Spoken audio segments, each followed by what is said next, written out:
Welcome back to our 2-Minute Tuesdays with Trish and Pastor Dave. 2-minute two. All right, today's question. All right, they said their name in quotes. Just call me Jael. Is it Jael? Jael. Okay. I'm sure. Nervous about this question already. Okay. We'll talk about that name in a minute. Okay, Let's see. sure. All right. Okay. I come from a complementarian background. Okay, now I get it. You don't have to say anything else. I understand Jael, however we'll talk about this in a minute. Go ahead. Okay, all right. I come from a complementarian background, and my family still believes this way. Can you give me anything that will convince them that I'm not a second-class person in God's eyes? I feel like I have things to say, but it's hard when your family doesn't support you. All right. Well, first of all, what is a complementarian? Okay, well, first of all, complementarian, that's a construct that says men and women have different roles that quote unquote complement each other or fit together. Okay. In theory, that's what it says. In practice, it's kind of become like separate but equal, like that terrible doctrine where we separated schools between races, and they're supposed to be equal, but the certain schools were very much not.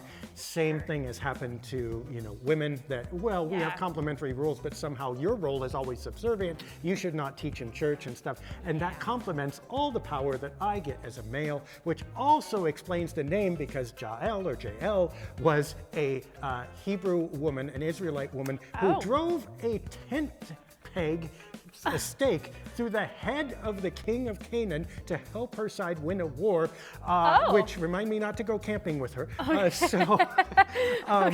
Yeah, so there's a fair bit behind that question. So let's start the clock and let's see what we can do. Yeah, the clock has not started. Here we go. Yeah. Clock started. All right. So basically, this is a very complex situation. First of all, there is really nothing scripturally that supports complementarianism the way it's interpreted. Often where people go is to the book of Genesis. We've talked about this before, where God says men will rule over you or whatever. That was in the way it's not supposed to be section of Genesis, with thorns and sweat and death and all that stuff.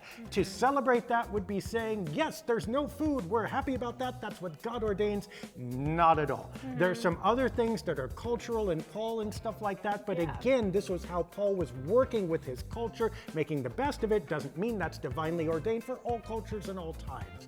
So I think you are correct, Jael, that you are not a second-class person in God's eyes, and in fact, many of the people I have known who have taught faith to me the most profoundly have been women, pastors, church leaders who are very much part of the fabric of God's universe. It becomes more complex with your family. I'm not sure that there's anything that we can do to bend our parents too far. And sometimes we're left making a choice, well, okay, either this is something I can talk about or not with my parents, or this is something that's so unhealthy that I can't have this relationship with my parents in the same way. But I would say if it comes down to that, I would support you, and I believe God supports you and loves you as God's child infinitely, and that is the primary core relationship of your life. All others flow from that, including, unfortunately, sometimes broken family ones. If you can bridge it, but if not, don't destroy yourself to please people who will never be pleased with you no matter what. I have a solution. Eat a fried pickle and say a prayer. Yeah, I mean, sometimes it comes down to that, and may you find joy in your fried pickles or mozzarella sticks or whatever. I've had to eat plenty with my family, so I mean, but it doesn't say how old you are or whatever, but I hope you are able to resolve at least some of this, and if you need an extra boost, just email me. All right, well, if you have your own questions, we do have the website, myboisechurch.org. If you want to find more videos, it's just at My Boise Church. On YouTube. On YouTube, yes. And then if you want to send him your own questions, he has a Twitter. At Dave Deckard. And an email. Here we go. pastor@sov-id.org. After about 3 years of doing this, you've got this down. Exactly. All right, we will see you next week for our next video.